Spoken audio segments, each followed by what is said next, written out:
Fio dá. Pronto, o fio agora melhorou. Isso, agora limpou o ouvido aqui. É o de cima, Nick. É só o de cima. Esse depois a gente, tá? Então nós queremos, vamos ler juntos o Salmo 127. É um salmo que também fala, né, do cuidado de Deus para a nossa vida, para a vida da nossa família também. É um salmo que nos faz refletir, né, sobre como devemos confiar no Senhor. E ele diz, vou pedir à igreja para ler, eu vou ler os ímpares, os irmãos leem aí os pares, tá bom? Se o Senhor Deus não edificar a casa, não adianta nada trabalhar para construí-la. Se o Senhor não proteger a cidade, não adianta nada os guardas ficarem vigiando.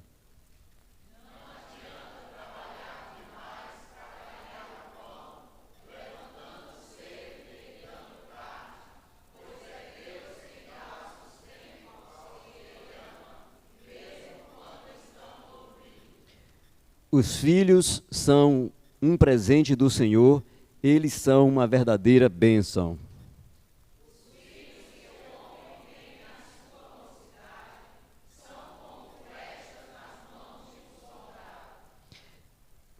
Como é feliz, né? Feliz o homem que tem muitas dessas flechas.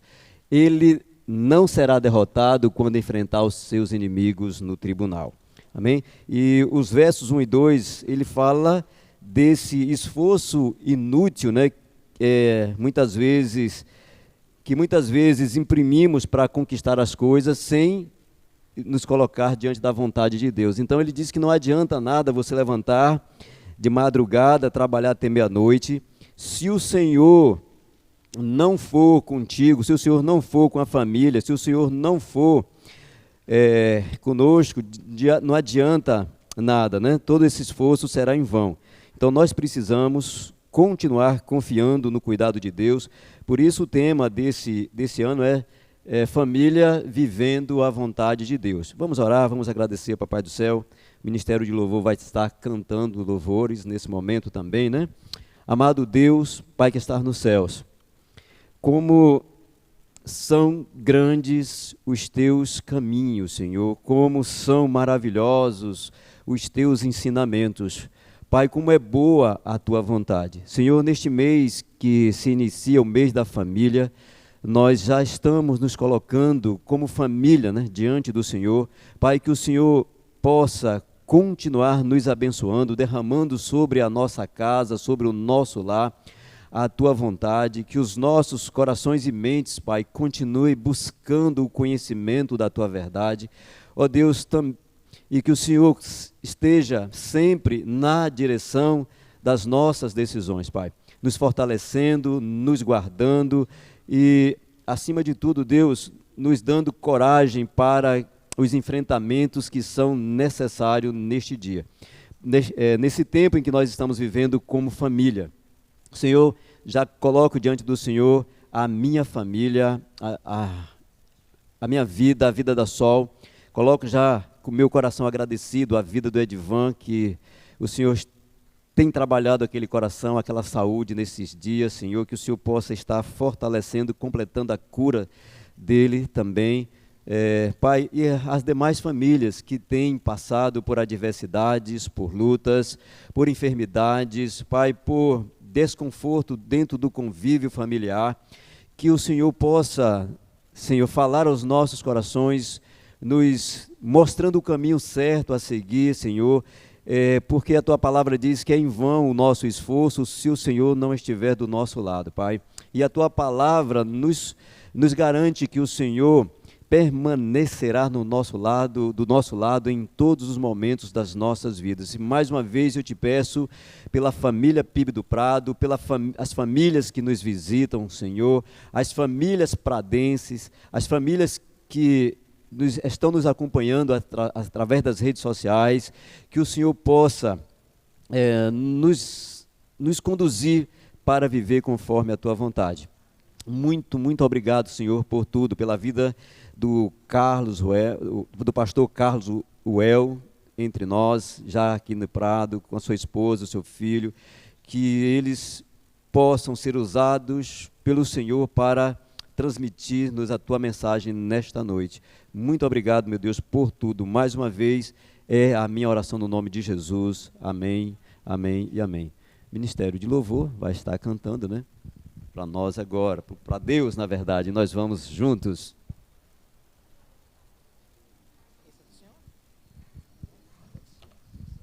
Graça e paz, irmãos. Amém. A palavra do Senhor nos diz em Salmos 95, é um convite, né, a louvarmos e cantarmos ao Senhor em adoração, em louvor. E a palavra do Senhor nos diz assim: venham, cantemos ao Senhor com alegria, aclamemos a rocha da nossa salvação.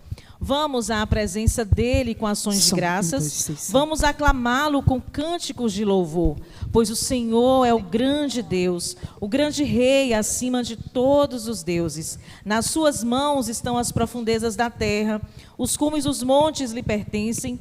Dele também é o mar, pois ele o fez. As suas mãos formaram a terra seca. Venham, adoremos prostrados e ajoelhemos diante do Senhor, o nosso Criador, pois ele é o nosso Deus e nós somos o povo do seu pastoreio e rebanho que ele conduz. Hoje, se ouvires a voz de Deus, não endureçam o coração.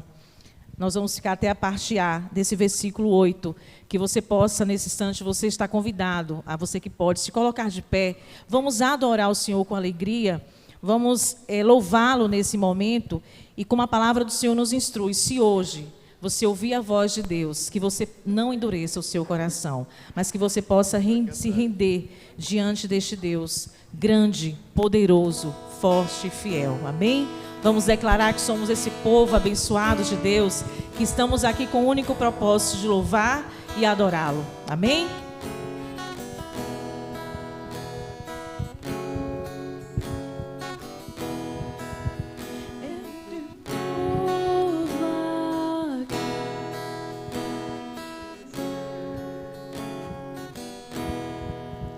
É o teu povo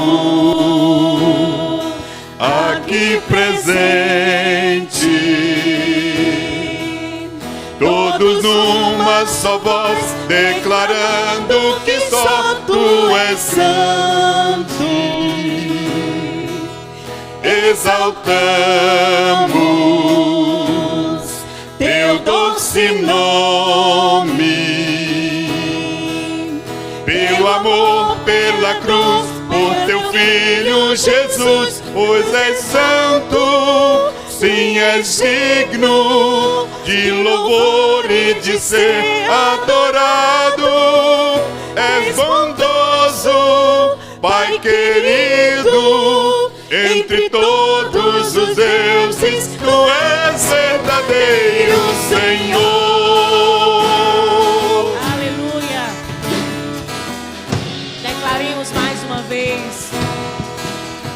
É o teu povo aqui presente,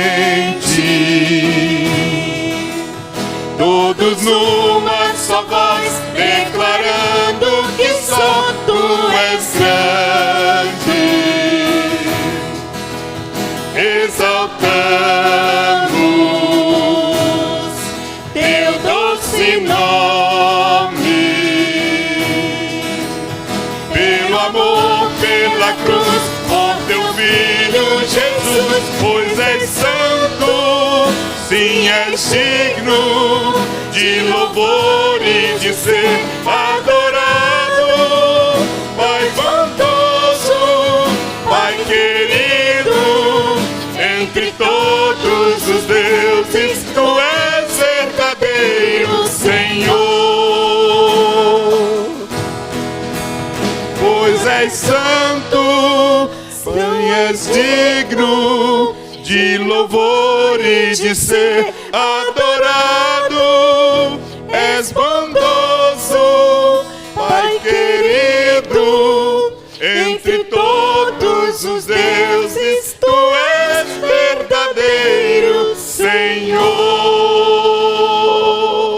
Aleluia. E nesse momento nós vamos declarar que a nossa casa é uma casa de bênção. Amém? Vamos cantar este louvor, fazendo dele uma oração nesse instante. Declarando sim que a sua casa, a minha casa, é uma casa de bênção. Amém?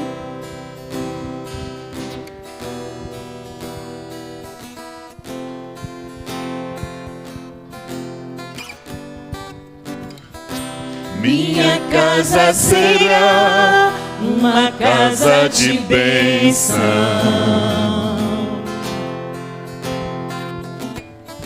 Minha casa será um pedaço do céu.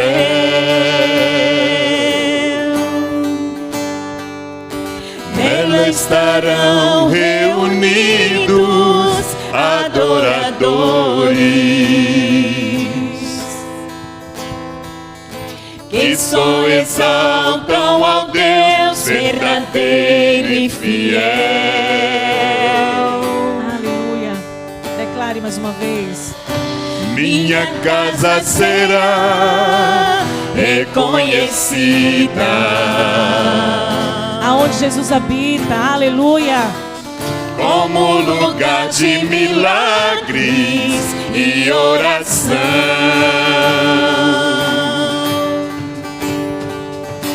onde Jesus tem prazer em ficar, onde o Espírito Santo habita, onde há prosperidade, amor e vida.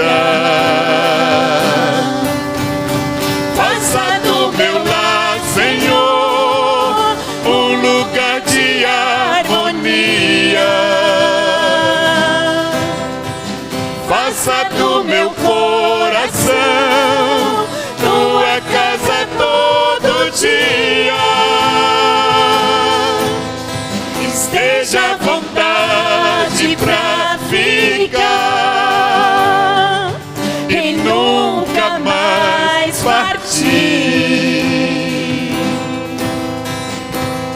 pois a casa que um dia te recebeu nunca mais saberá viver sem ti. peça ao Senhor nesse instante. Faça do meu lar, Senhor, um lugar de harmonia. Que o seu coração seja um lugar de habitação, meu Senhor, coração, tua casa todo dia. Convide-o para entrar no Esteja à seu vontade pra ficar e nunca mais partir, pois a casa que um dia te recebeu nunca mais saberá viver sem ti. Aleluia, amém. Os irmãos podem se assentar. A palavra está com o pastor novamente.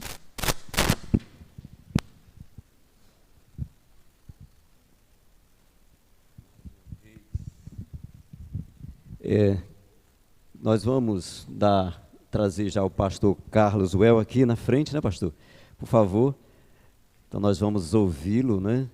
Então se eu tenho esse tempo aí até meia-noite, amanhã de manhã, não sei. Amanhã, meio-dia, nós teremos aqui um Junta Panela aqui na igreja, né? E você já está convidado a estar conosco aqui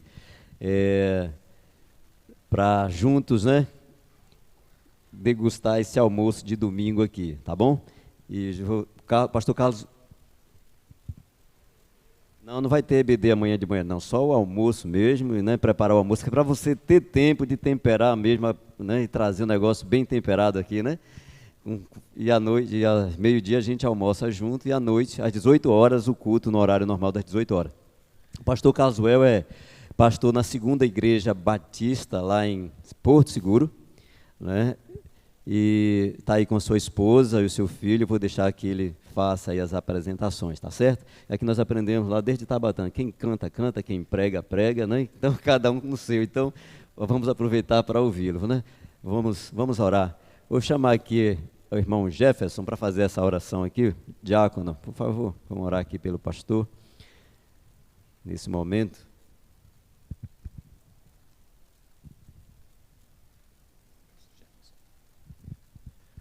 Oremos, vamos ficar em pé, falar com Deus, a reverência que Ele merece. Amado Deus, nosso querido Pai, nós te somos agradecidos, Senhor, pelo dia que Tu nos deste. Te agradecemos, ó Deus, pela Tua presença em nossa vida. E nos ajuda, Senhor, a sermos fiéis a Ti a cada instante. Colocamos, ó Deus, agora em Tuas mãos a vida do pastor Carlos, o Teu servo, que Tu estejas usando o Senhor conforme a Tua vontade. Que nós possamos ouvir aquilo que precisamos ouvir de Ti. Muito obrigado, ó Deus, por teres trazido eles aqui, e que Tu estejas abençoando a sua estadia aqui, juntamente conosco, e que nós também possamos contribuir para que essa bênção seja completa. Perdoa, Senhor, os nossos pecados e dá-nos a Tua graça a cada instante. Nós oramos agradecidos em nome do Senhor Jesus. Amém. Amém.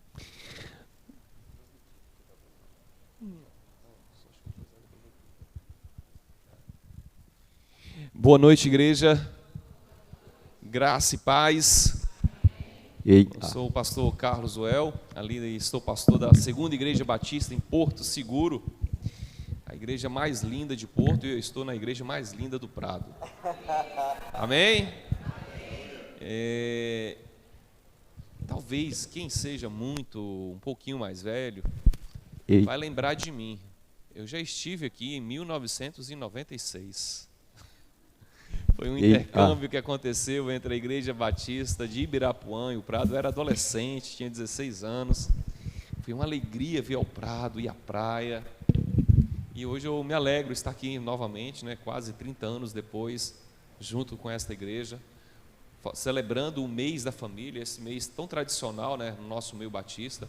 A nossa igreja lá em Porto Seguro também, nós estamos no mês da família. A nossa conferência será nos dias 18 e 19. Estamos realmente voltando esse mês para glorificar a Deus e edificar e abençoar as famílias.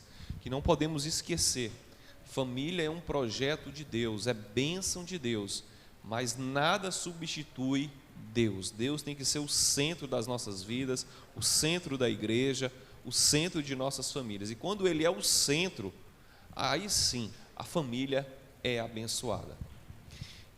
Agradeço a confiança do pastor Edísio em nos convidarmos para estarmos aqui para essa conferência, né, do mês da família. Só que hoje eu não vou pregar, nós não vamos assim abrir um texto bíblico e analisar o texto bíblico, faremos isso amanhã. Hoje eu quero contar a história da minha família. Eu espero que, ao vocês ouvirem a história da minha família, posso abençoar e edificar a família de vocês.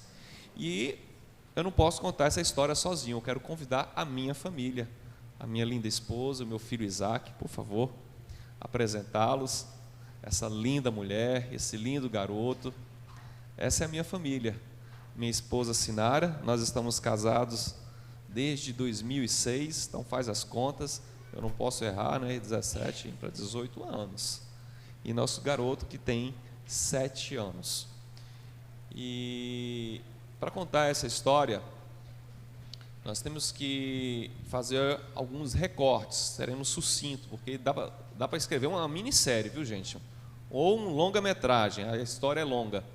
Então, pelos próximos 50, 60 minutos, nos dê a sua atenção, e nós queremos testemunhar daquilo que Deus fez e está fazendo nas nossas vidas, está fazendo na minha casa, na vida da minha esposa, na vida do meu filho. Vamos orar mais uma vez. Pai, nós te agradecemos pela oportunidade de estar aqui com a sua igreja, com essa linda igreja, a PIB do Prado. Que as famílias, ó Deus, que aqui estão presentes e representadas, sejam abençoadas por Ti. e que o nosso testemunho possa edificar a vida deles. Em nome de Jesus. Amém. A nossa história começa em 2006, quando nós nos casamos. Eu vivi uma vida peregrina, uma vida de cigano, trabalhava com vendas de cosmético, viajei por toda a região sul do país, o Triângulo Mineiro, e eu volto para minha cidade natal, Ibirapuã, em 2005, encontro essa bela jovem, começamos a namorar e em 2006 nos casamos. De forma imediata nós mudamos para Teixeira de Freitas, eu comecei a trabalhar em Teixeira, ela também. Ela galgou a sua vida profissional na área da contabilidade, eu na operação florestal. Em 2010 eu vou ao seminário e em 2015 eu sou consagrado ao ministério pastoral. Em 2016 eu assumo o ministério da Igreja Batista Betel, onde eu fico até 2019, e 2020 nós nos mudamos para Porto, onde nós assumimos a segunda Igreja Batista e já estamos lá há 4 anos. Porém, nessa história, no final de 2014 para 2015, vai começar a acontecer alguns episódios e que nós vamos chamar de manifestação da graça de Deus. E esses episódios não aconteceram de forma objetiva direta comigo, e sim com a minha esposa e com o meu filho. Então, eu acho que a melhor pessoa para contar a história não sou eu, mas para quem de fato viveu na pele a história. E aí eu passo agora o microfone para minha digníssima. Ela já está. Isso. Boa noite, amada igreja, a graça e a paz do Senhor Jesus. Gratidão a todos por ter nos convidado a estarmos aqui. É uma grande honra, um grande prazer testemunhar e falar do amor de Deus, ainda mais, com um tema desse, família vivendo a vontade de Deus. E, de fato, é o que a nossa família tem feito. E, para começarmos, eu deixo um texto de João 16:33, que diz: Eu lhes disse essas coisas para que em mim vocês tenham paz. Neste mundo vocês terão aflições. Contudo, tenham ânimo. Eu venci o mundo. E, como o Carlos falou, de uma forma breve e resumida, tudo começou ali no ano de 2014 para 2015, em um pedido de oração. E a gente costuma dizer que a nossa boca ela tem poder para abençoar e tem poder para amaldiçoar.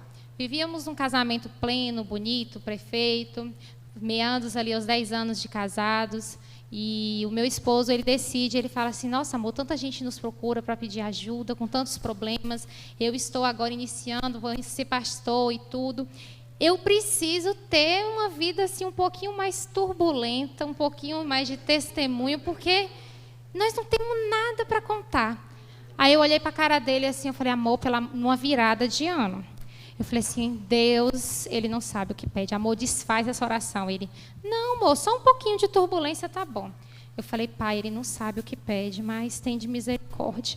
E diante disso, nós descobrimos, passou a virada de ano, descobrimos que ali eu estava grávida de gêmeos. E para minha alegria, a alegria da família, a tristeza e a alegria do pai, já fez as contas de fralda, leite e tudo. E ele ficou muito preocupado, mas eu falei: o Senhor nos agraciou, então assim nós teremos o nosso primeiro filho, ou o nosso primeiro casal de filhos. E foi um momento muito alegre, muito festivo ali em 2015. Contudo, entretanto, temos sempre uma pedrinha no meio do caminho. E aí foi quando eu descobri que a minha gestação ela tinha sido interrompida. Os gêmeos, eles pararam literalmente de desenvolver, e aí a minha gestação ela foi interrompida. Irmãos, naquele momento foi um momento de luto, um momento de dor, onde eu senti na pele um luto presente em minha vida, porque quem é mãe, a gestação, o filho já está aqui, a gente não precisa pegar, sentir para ser mãe. O pai parece que se torna pai quando ele pega o bebê. E aí eu vivi esse conflito com o Carlos, porque eu não entendia o porquê nós tínhamos perdido aquelas crianças naquele momento, e eu sofria a ponto de chegar até mesmo a questionar a Deus o que eu tinha feito de errado, o que meu esposo tinha feito, por que aquela gestação não tinha dado certo. Até que certo ponto o Senhor ele colocou dentro de mim que eu não precisava mais chorar. E que, diante dos fatos, eu tive um sonho, e nesse sonho o Senhor ele foi bem claro comigo, ele falou: filha, não chores, assim como eu dei um filho para Abraão, tu terás um filho e ele se chamará Isaque. Eu acordei no meio da madrugada: amor, acorde, eu estou grávida. Aí ele olhou para mim, já não aguentava mais ver meu choro, já perdurando por mais ou menos um ano, e ele não acreditou em mim. Ele falou: mulher, vá dormir. Eu acordava às 3h30 da manhã, 3 horas da manhã, essa mulher: deixa eu dormir, você já está impressionado com esse negócio de gravidez. Porque depois que ela perdeu a primeira gestação, algum tempo se passou e nós estávamos tentando uma nova gravidez. E era todo mês que vinha, né, a menstruação, era um outro luto, né? E ela me acorda: ó, eu tive um sonho, eu vou ter um filho. E eu falei: ó, menina, você já está sonhando, vai dormir, vai. Eu confesso, eu não acreditei. Contudo, eu, uma serva do Senhor, temente a Deus, eu confiei naquele sonho e comecei a perseverar, e eu não chorei mais.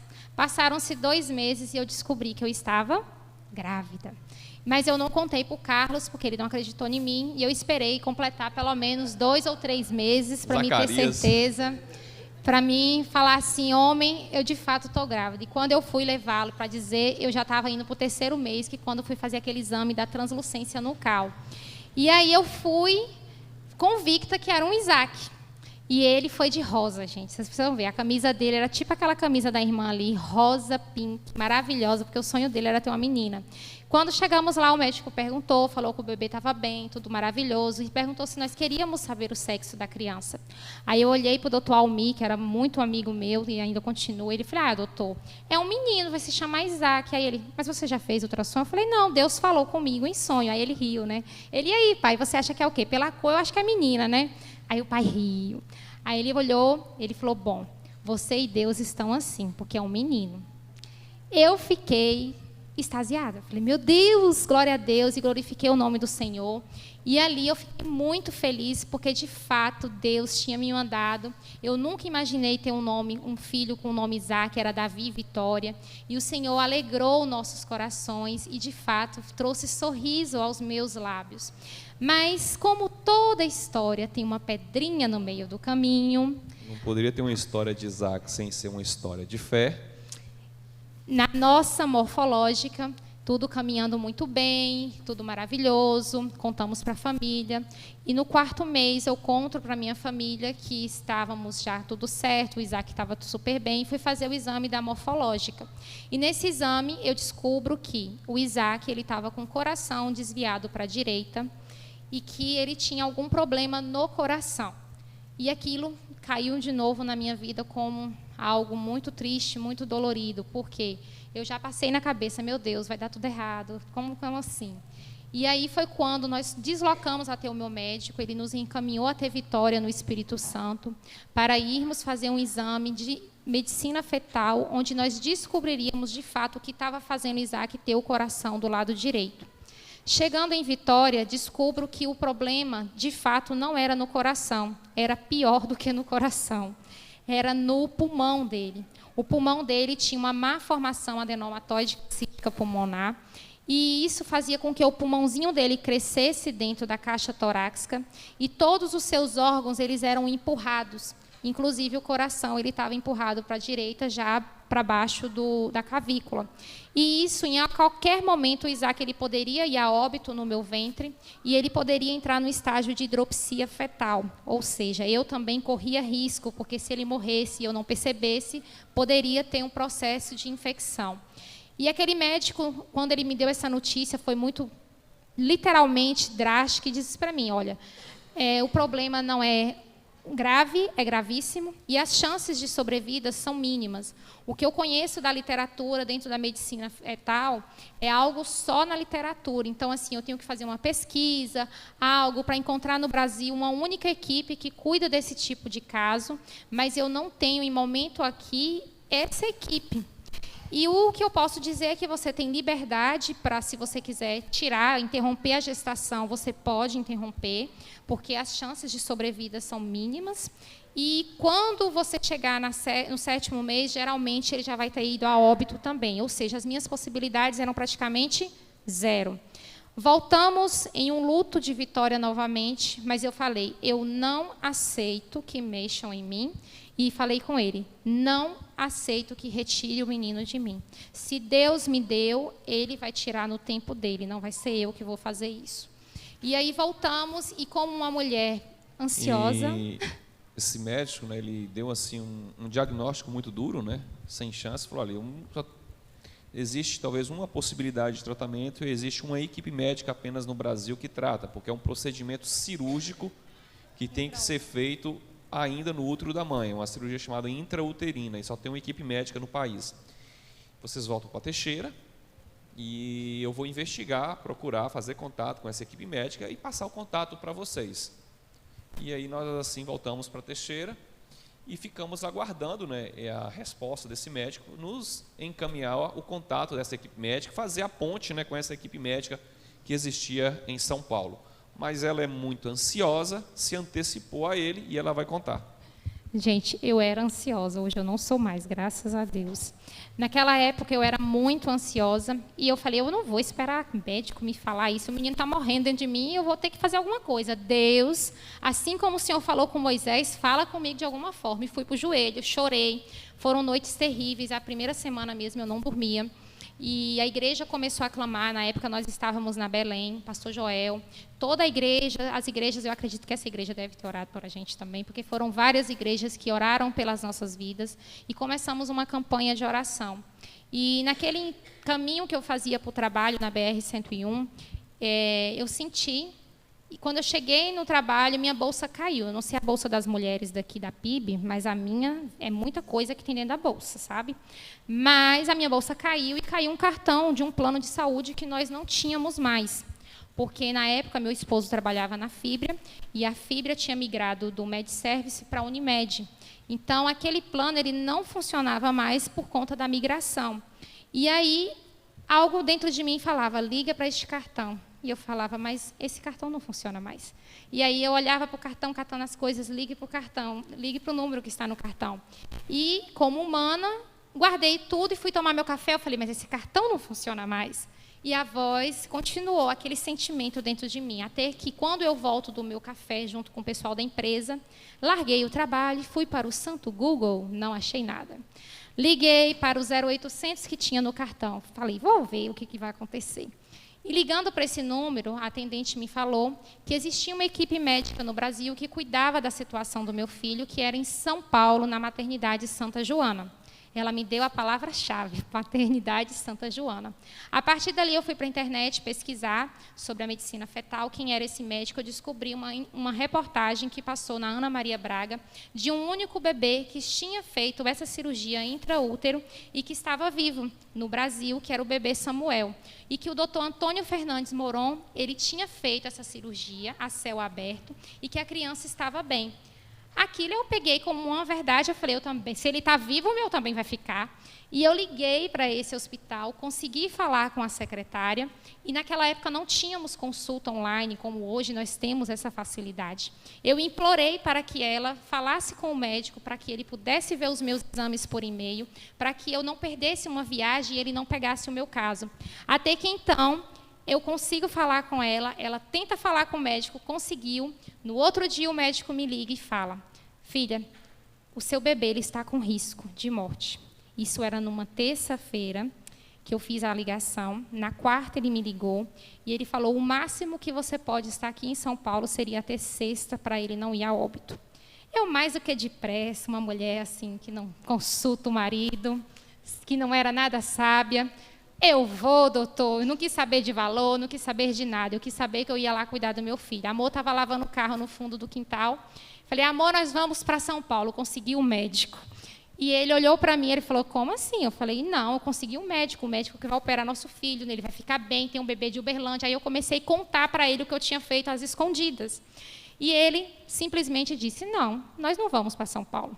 Porque o médico de Vitória, ele falou que só existia uma única equipe. Como assim você conseguiu achar essa equipe que o médico nem conseguiu? E então...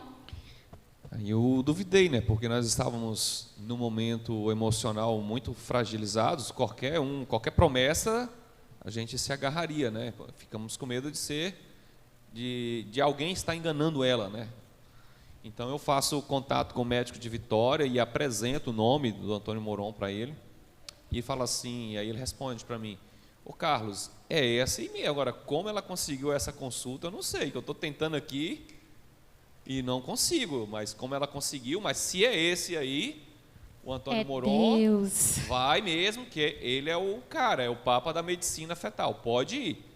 E aí, com essa convicção de que realmente era uma pessoa confiável, isso foi na quarta, aí na sexta-feira, na quinta-feira, né, ela embarca, vai para São Paulo, eu fico na Bahia, né, em Teixeira, devido ao meu trabalho, e então ela vai para São Paulo. Mas como o tratamento, houve uma mudança de plano na empresa, né, de plano de saúde, o plano que eu tinha anteriormente cobria, mas o plano novo não cobria. E tudo começou particular, a consulta R$ 1.200, fora a viagem, a despesa lá em São Paulo, e começou a ser as consultas semanais.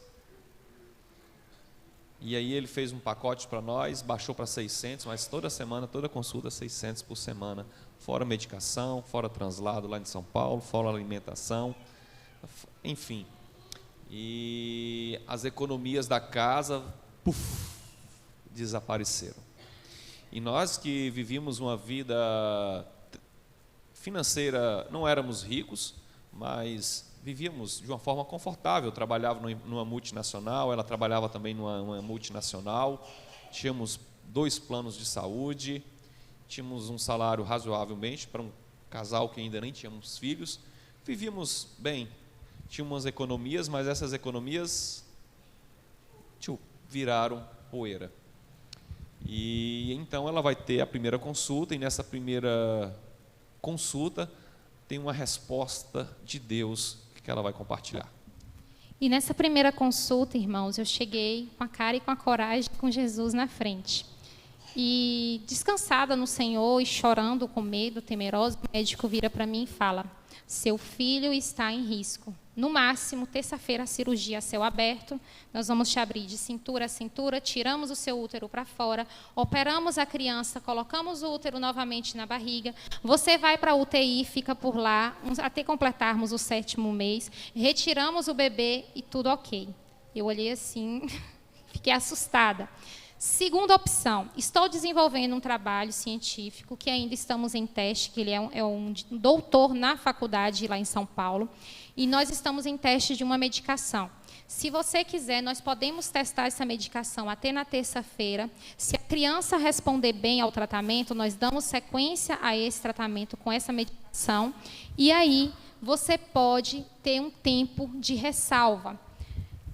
Eu olhei para ele e falei: doutor, se eu estou aqui, eu não sei se você acredita em Deus, mas eu estou aqui porque Deus me conduziu até o Senhor. Então, o que o Senhor achar que é melhor para mim e para o menino, seja feita a vontade de Deus. Ele olhou para mim e falou assim: Baiana, você acredita em Deus? Eu olhei para ele, eu falei: sim, eu estou aqui porque Deus me conduziu até aqui, o Senhor.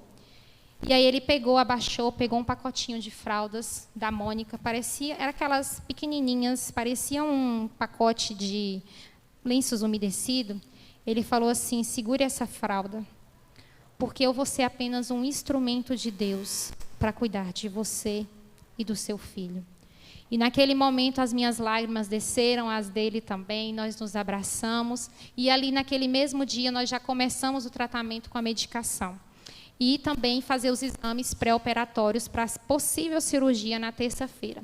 Em contrapartida, o Carlos e a minha família que ficaram na Bahia ficaram com medo, porque era uma cirurgia de risco, tem os riscos que toda cirurgia tem, algo surreal, porque quem é que anda fazendo cirurgia de tirar o útero para fora, fazer a cirurgia do bebê? Então, os meus pais, os meus familiares, enfim, a comunidade, o meu irmão que trabalha na saúde em Ibirapuã, os médicos chegaram para ele e falaram: vocês estão gastando dinheiro à toa, a situação do menino é complicadíssima, não tem nada nos estudos científicos que prove que ele vai ter cura, então vocês estão perdendo tempo e sua cunhada, o seu irmão, sua irmã e seu cunhado estão gastando dinheiro em vão. E aquilo eu virei para o meu esposo e eu falei, eu vou até o fim. Se eu morrer lutando pela vida dele. E assim o Senhor me conduziu naquele momento e passamos pela prova que Isaac não precisou fazer a cirurgia intraútero. A medicação começou a surtir efeito, os órgãos dele começaram a voltar para o lugar e o Isaac foi crescendo. E aí, previsão do parto até o 7º mês. Mas eu tive que ficar em São Paulo, porque eu não poderia voltar para a Bahia, porque eu precisava tomar essa medicação semanalmente e acompanhar o Isaac também semanalmente. Feito isso, ligo para o Carlos, planejamos para ele vir para o parto, que era de 7º mês. Só um momento. Duas coisas importantes nessa história que quero que vocês tragam à memória de vocês. Uma é que nessa campanha de oração, uma família nos procurou, uma mãe nos procurou com uma criança de uns 2, 3 anos, e ela viu a campanha de oração, né, lutando por uma vida que ainda estava no útero, e ela nos procura em nossa casa, e a gente recebe essa mulher em casa, que era conhecida de um conhecido nosso, né, mas assim nós recebemos. E ela fala algo muito estranho, sim, estranho naquele momento, mas que foi profundo. Eu tenho a minha filha, eu odeio a minha filha, o meu desejo é matar a minha filha e me suicidar.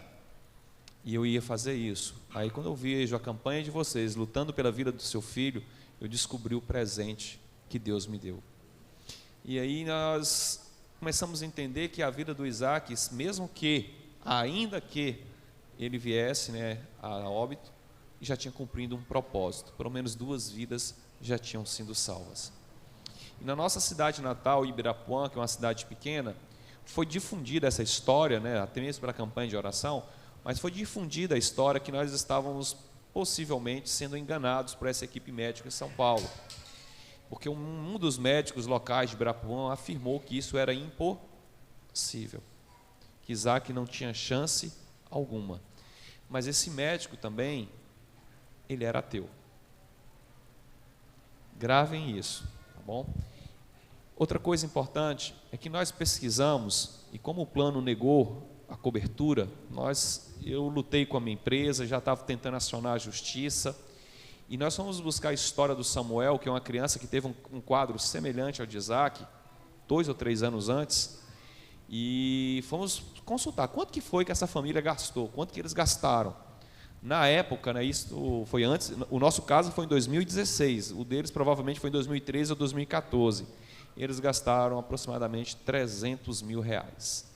E de onde eu ia tirar esse dinheiro? Se na época eu tivesse uma intimidade com o pastor Edísio, estava fácil, não era só pedir emprestado. Pedir emprestado não, pedir doação. Porque como é que eu ia pedir até a cara de pau? Dá 300 mil que eu vou te pagar como? Como é que eu peço emprestado um dinheiro que eu sei que eu não tenho condição de pagar? Enfim, e aí chegou o 8º mês, né, que ela ia ter o parto, e após o parto a cirurgia da criança, e eu preparando um sermão em casa para pregar para a igreja, sobre Mateus 1:21 em diante, que vai revelar que Deus é Emanuel, Deus conosco. E eu preparo esse sermão para pregar à noite.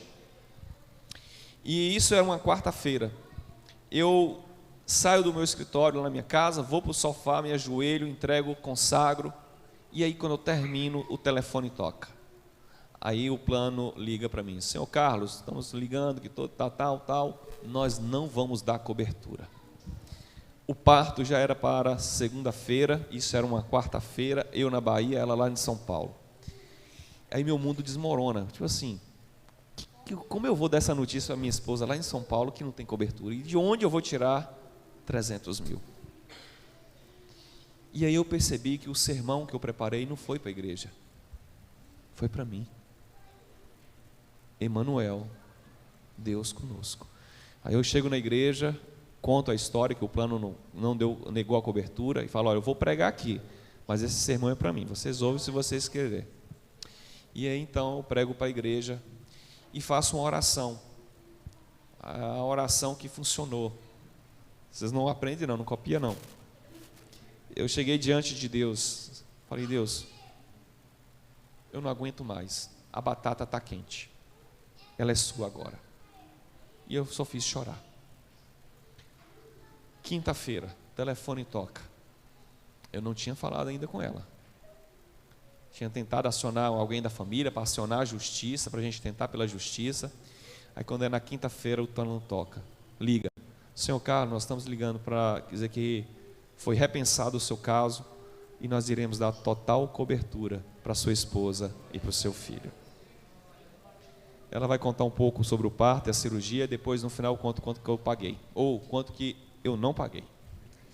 E aí, naquele momento, nós tivemos o Isaac no dia 4 de outubro de 2016, um parto que eu falo que parecia Jesus e seus discípulos, os apóstolos, 12 apóstolos, porque tinha muitos médicos, porque precisava de todo um aparato médico para ele, e tinha também aqueles médicos que estavam em estudo do caso dele, que nós autorizamos para fazer o estudo de caso.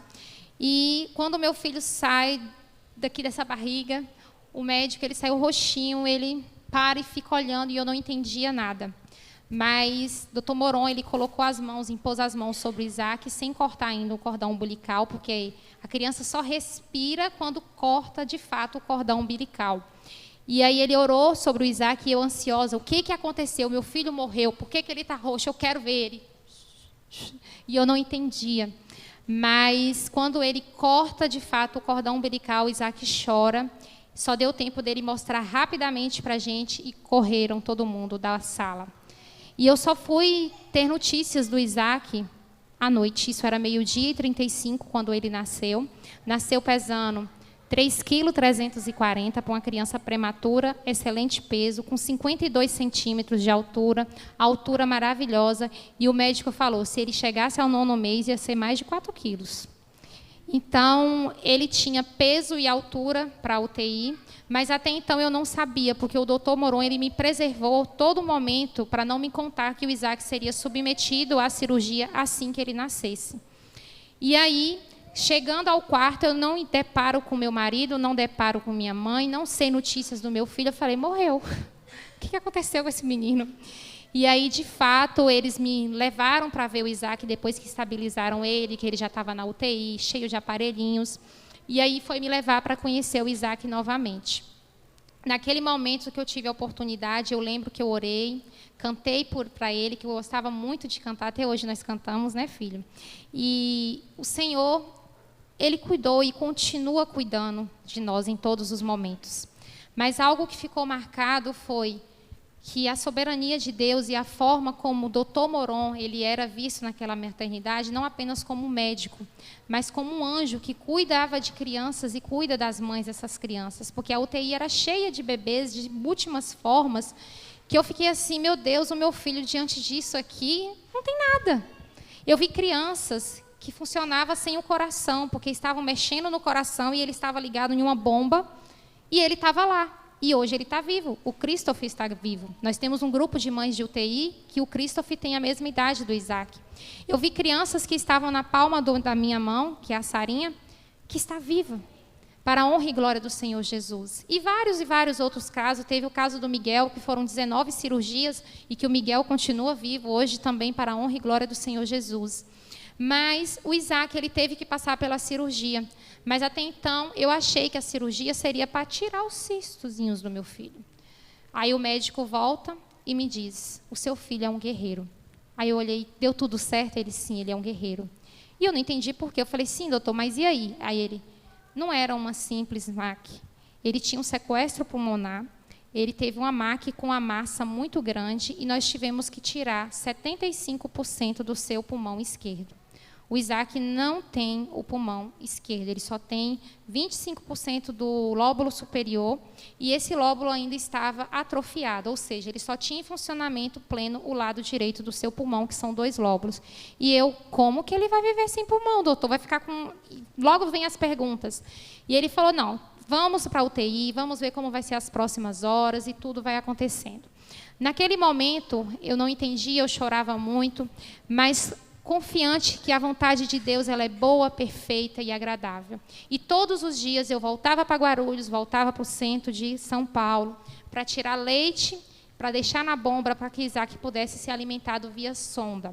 Ele tinha dreno, tinha sonda, tinha tubo, tinha tanto catéter que via mais fios do que propriamente a criança. E feito isso, nós louvamos ao Senhor quando ele chegou ao 28º dia, que de fato começou a tirar tubo dele, tirar os aparelhos, e ele começou a tomar leite via oral. E cada 5 ml, vocês têm noção do que é 5 ml? Uma criança toma aí 30, 40. A Isaac não conseguia beber 5 ml por via oral. Mas o Senhor fez com que ali tivesse fisioterapeutas, médicos que cuidassem dele de forma carinhosa e sigilosa. Passando por tudo isso, nós tivemos alta, voltamos para a Bahia, mas o Isaac... E aí no final, né, depois dos 40 dias de UTI, nós recebemos alta e eu recebi a nota fiscal para apresentar para a minha empresa, no qual eu só fiz assinar, mas não paguei, R$272 mil. E Deus providenciou. E nós não pagamos nada. Não pagamos, eu não paguei 1 centavo. De onde ia tirar esse dinheiro? Deus providenciou tudo. E aí nós recebemos alta e viemos para a Bahia, mas antes de irmos para Casa Teixeira, a gente passa por Ibirapuã, porque a família nossa, né, é de Ibirapuã, pode nos dar um suporte na primeira semana. E quando nós chegamos em Ibirapuã, o meu sogro organiza uma carreata, aí soltando fogos, e entramos na cidade com Isaac, testemunhando para Ibirapuã que Jesus é o Senhor. E aí aquele médico ficou sabendo daquilo que Deus fez e continua fazendo na vida do meu filho. Fomos para a Teixeira e aí começou um processo de isolamento. Como ele não tinha, só tinha um lobo do pulmão esquerdo, o médico nos orientou, ele não pode gripar. O primeiro ano de vida dele, ele não pode gripar. Ele não pode pegar essas doenças virais pulmonares. Então, essa questão da pandemia aqui, em 2016 a 2017, nós vivemos isso. Eu era pastor na Betel, minha esposa não ia para a igreja, o menino não ia para a igreja, não foi apresentado na igreja logo como criança, tradicionalmente. As pessoas não podiam receber visita. Sabe, você dizer, não, você não pode ir lá em casa não, tá? Todo mundo queria ver, todo mundo orou, queria tocar, mas era uma questão de proteção. E recebi também uma orientação, o quarto dele, como é que é a sua rua, pai? Ah, minha rua é de chão, tem muita poeira, tal, passa carro, não sei o quê. O quarto dele precisa ser climatizado. Climatizado como? Você não... Da onde? Se liga, doutor, é ventilador mesmo, logo lá. Enfim, aí nós chegamos em Teixeira e eu fui fazer uma visita. Quando eu saio dessa visita, eu recebo uma mensagem do pastor Luiz Carlos Monte Castelo. E era uma música que eu ouvi pela primeira vez, era uma música a capela. Eu cuido de ti. Eu cuido de ti. Eu acho que vocês conhecem. Descansa então, em mim. Eu ouço aquela canção, respondo o áudio. Oh, obrigado, pastor. Bonita canção, tal, tal. E aí o telefone toca, imediatamente. Aí o irmão me ligando, pastor, você está onde? Estou na rua, estou fazendo uma visita. Vá para casa, que tem um carro lá na porta da sua casa esperando para instalar o ar-condicionado do seu filho. Gente, por que o pastor Luiz mandou aquela bendita música para mim? Você percebe o start? Eu não estou falando, eu ouço a música para depois o telefone tocar. Era Deus dizendo, ó, eu cuido de ti, eu sei das suas necessidades. E o pastor Luiz não sabia. O irmão também nem sabia que eu tinha acabado de ouvir essa música.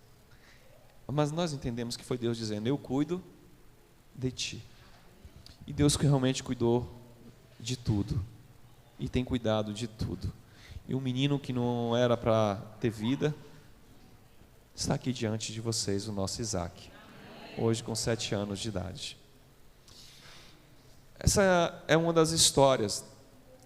E aí em 2019,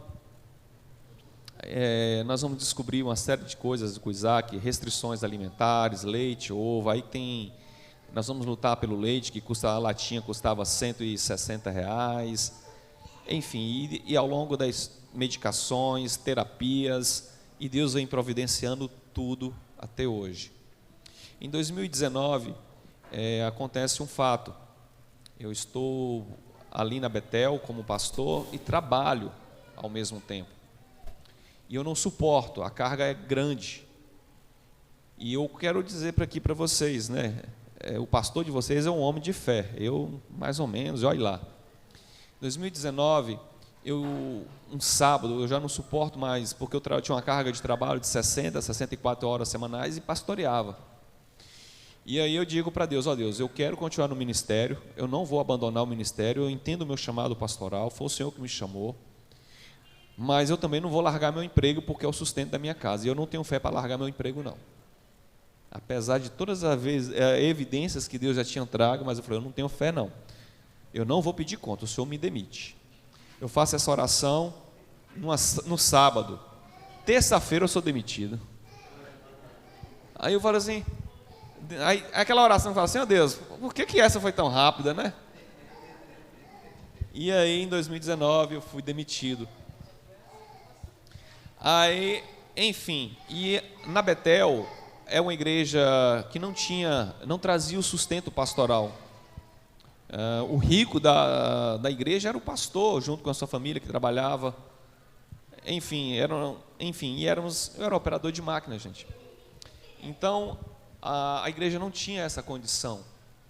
E eu continuo pastoreando ainda por mais 6 meses. Aí eu recebo um convite para ir pastorear no sul, em Santa Catarina. E lá, eu fui até lá. Aí a igreja era para a implantação de uma igreja, de uma cidade que tinha na época outdoor de vaga de emprego. Uma cidade pujante, crescente, rica financeiramente falando. Aí nos consegue apartamento, creche para o Isaac, emprego para a Sinara, salário para mim, todas as terapias de Isaac. A creche pública lá, não tinha nenhuma privada em Teixeira superava a creche pública daquela cidade chamada Videira. E aí eu falei, agora eu vou aceitar. Viajo, faço a segunda viagem para fechar, e aí Deus fala comigo claramente, no dia, não aceite. E eu em Teixeira, convicta que eu estava indo para o sul. Volta para Teixeira e entrega o ministério. E aí, nessa altura do campeonato, a Betel faz um esforço e está me pagando um salário mínimo. Ou seja, espera aí, eu volto para Teixeira e né, o único salário que eu tenho é para sair. Deus faz umas coisas. Enfim, sem contar que eu queria matar ele. Aí eu tenho a reunião lá em Chapecó, Santa Catarina, e eu entrego o pedido, falo, não vou aceitar. Ligo para ela, você está maluco? Já estou com as malas arrumadas. E aí eu volto para Teixeira e falo, agora eu vou entregar o ministério. E entreguei. E nós vamos confiar. E nesse confiar, o que acontece, minha esposa? A mulher que é tola, né? A mulher sabe edificar, mas a tola destrói com as suas próprias mãos. Eu sempre trabalhei, estudei desde os meus 14 anos, meus pais são separados, então eu tive uma vida difícil. Então eu tive que correr para a lida cedo. E minha mãe sempre falou, mulher tem que trabalhar, mulher não pode ficar debaixo do sapato de homem. E ela não era crente, e não é crente até hoje. E eu olhei para a situação e falei, meu filho custa 6 latas de leite, que naquela época era mais de R$ 1.500. Ele precisa de plano de saúde, ele precisa de terapias, e meu marido, o único salário que tinha, joga para o alto. Eu falei, você está ficando louco, você só deve estar bebendo. E as economias só descendo. Eu falei, olha, já que você está esperando em Deus, eu confio em Deus, Deus me deu dons e talentos que eu posso trabalhar e sustentar a casa até Deus te revelar aí o que tu quer. Falei literalmente assim. Literalmente eu desdenhei o sacerdote do lar. E fazendo isso, soltei alguns currículos, e meu currículo naquela época era bom. Falei, aí Deus, na hora que o Senhor quiser, só me manda um emprego. O telefone toca no outro dia. A empresa, o Laticínios da Vaca, provavelmente vocês conhecem a manteiga saborosa da vaca, me contrata e me chama para trabalhar em Ibirapuã. Lá eu teria plano de saúde, os mesmos rendimentos que eu teria lá em Teixeira de Freitas. A minha família mora lá, a família do meu esposo mora lá. E não só tendo emprego para mim, eu também peço ao dono da empresa emprego para quem? Para o meu querido marido. E viro para ele e falo: amor, nós vamos trabalhar, o cara quer te ver, vem aqui, conversa que está tudo certo, que na segunda-feira nós começamos a trabalhar em Ibirapuã. Meu pai ficou felizíssimo, já arrumou casa para morar, e tudo certo, vamos fazer a mudança, voltar para Ibirapuã e sermos felizes para sempre. Mas a vontade de Deus, ela é boa, perfeita e agradável, e os planos do homem não podem mudar os planos de Deus. Volto para casa naquela quarta-feira, ótima, feliz, não, porque eu não queria voltar para aquela cidade, mas realizada porque eu teria o sustento para a nossa casa. E aí, chegando, passei mal, comecei a vomitar, e eu falo: meu Deus, o que é isso? Que negócio estranho é esse? E fui parar no hospital. Nesse hospital, para uma consulta em Proes, eu fico internada. Descobre-se, então, que eu estava com problema no fígado, que as minhas taxas do fígado, TGO e TGP, estavam aumentadas e que eu precisava ficar internada. Eu falei: não, eu não posso ficar internada, segunda-feira eu começo a trabalhar. E o médico vira e fala: se você não ficar internada, você vai parar, você nem vai ter tempo para trabalhar e nem tão pouco para viver e cuidar do seu filho.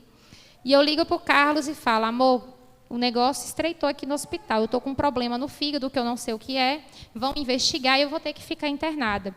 Essa internação me custou uma UTI, nessa UTI fui transferida para Vitória, a ponto de ter que fazer um transplante hepático, porque as minhas taxas foram para 1.740. O fígado dela entrou em colapso. E única coisa, a solução não existe tratamento medicamentoso, né? Pelo contrário, quando o fígado está sob ataque, evita-se o medicamento, porque é mais ataque ainda. E o médico disse para mim, falou: olha, a única coisa que tem que fazer é um transplante de fígado. Eu falei: sim, faz em Teixeira?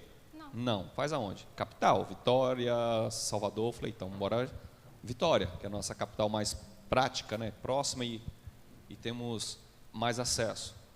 Aí embalaram ela, UTI, e fomos para Vitória. Chegamos em Vitória, o mesmo diagnóstico que foi dado em Teixeira foi dado, e a equipe do Meridional estava então em radar de alerta para providenciar o transplante de fígado. Moral da história: nós passamos 5 dias lá em Vitória. Quando chegou lá em crise para transplante, em 5 dias ela sai do hospital com o fígado como se fosse de uma criança. Até hoje não tem explicação. Eu fiz todos os exames possíveis que vocês pensarem foram feitos para hepatite, HIV, doença de Wilson, que é autoimune, se ela malhava, né, que geralmente quem malha consome suplemento que altera o metabolismo, se era usuária de droga, tudo que você pensar, investigar. Mas quem passa por isso, o fígado sai bombardeado. E o fígado dela sai simplesmente como de uma criança. Mas, em uma madrugada, eu chorando, porque meu filho tinha 2 anos na época, e ele dormindo, e eu olho para Deus e falo: pai, eu não consegui fazer o trabalho, eu entendi que eu já perdi o trabalho, mas eu compreendi que eu fui rebelde. Eu quis fazer as coisas do meu jeito e não do jeito que o Senhor quer. E eu te peço perdão, Deus, e me dê mais uma oportunidade para me viver e cuidar do meu filho, cuidar da minha família. E eu prometo, Senhor, que eu não vou mais intrometer nesse assunto pastoral, nem da sacerdócio do lar. É meu marido que toma conta do lar, e eu não vou mais tocar neste assunto de finanças, enfim. Eu aceito ser simplesmente a guardiã do meu lar e a auxiliadora do meu esposo. E aí, naquela noite, eu tive uma sensação: você vai embora para casa. Mas e aí? Era para o céu ou era para casa na Bahia? E aí, de fato, as minhas taxas começaram a cair, os médicos não entendiam, e como o Carlos falou, nós voltamos para casa. Em 2020, já bem... Não, isso foi... Eu entreguei a igreja em outubro de 2019. Isso aconteceu em novembro. E aí, depois desse processo todo de internação, tanto Teixeira quanto Vitória, que levou aproximadamente 20 dias, a gente retorna. E aí o pessoal da empresa da vaca sinaliza: olha, a vaga de emprego era meio que imediato, acabou, não tem, mas em janeiro vai abrir de novo para vocês.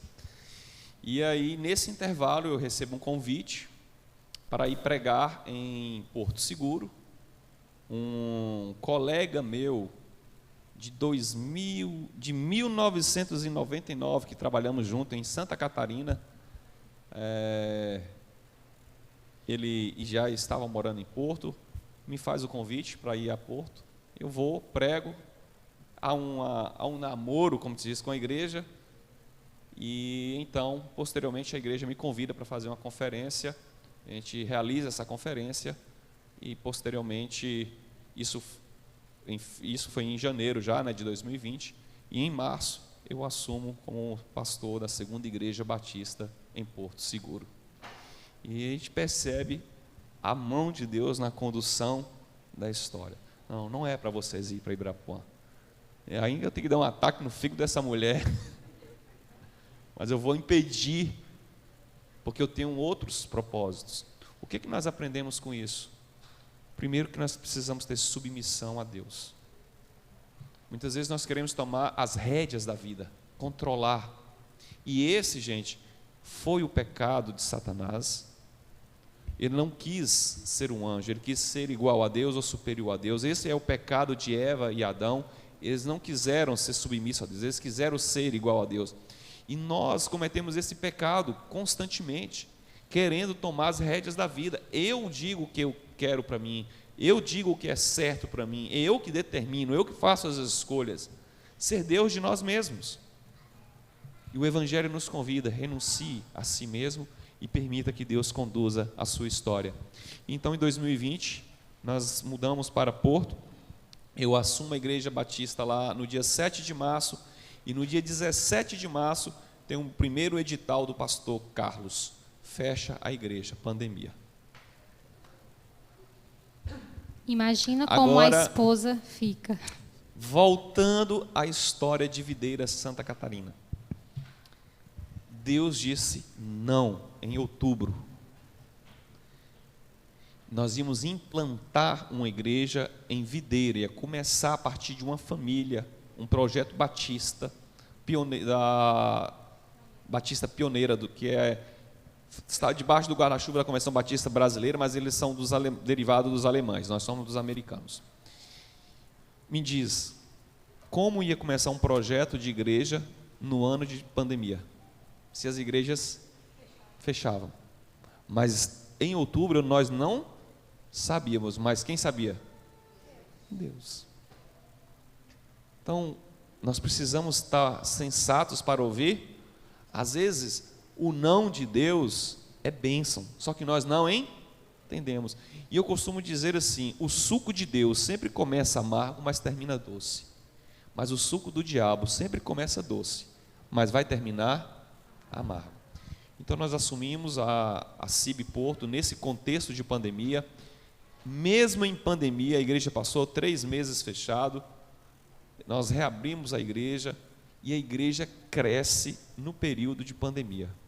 Não me pergunte como, porque eu não fiz nada, a não sei pregar pela live de um celular na garagem da minha casa. Eu nem sabia para quem eu estava pregando. Mas nesse processo de pandemia, a minha esposa adoece, e ela adoece de algo que é muito comum. Talvez alguém que está aqui presente vivenciou isso também. No processo de pandemia, fica em casa, vendo televisão, vendo Globo e túmulos abertos, isso adoece. E ela adoeceu. E nesse processo, como eu falei para vocês, eu era ansiosa. Eu chego numa cidade totalmente desconhecida, vamos começar, e a pandemia simplesmente faz o quê? Fecha. Porto ficou uma cidade... Parecia uma cidade fantasma. O meu filho era do grupo de risco. E eu via aquelas matérias de gente morrendo, não sei quantas pessoas morrendo, eu desenvolvi crise de ansiedade e pânico.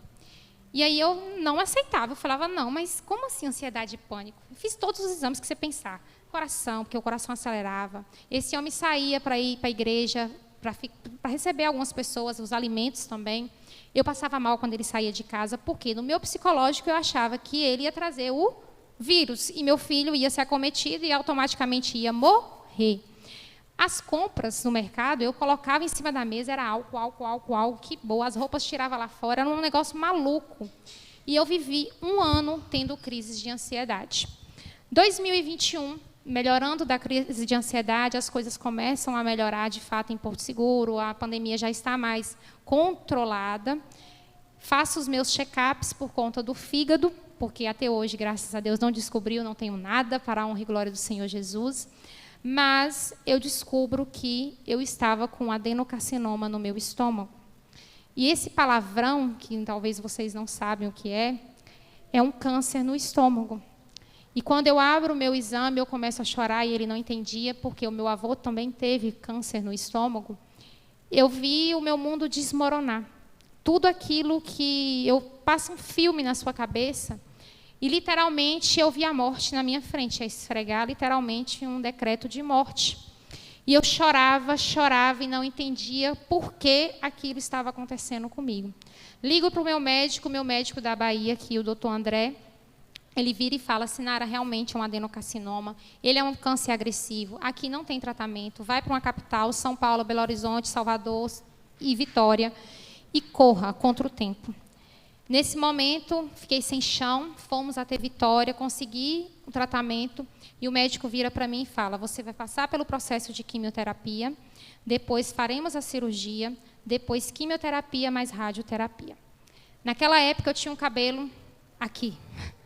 E aí, a preocupação do esposo foi: ela vai ficar careca? Meu cabelo? Meu cabelo. O médico vira e fala: ela vai cortar o cabelo aqui, e é possível que ela fique careca, sim, mas o importante é que ela vai ter vida.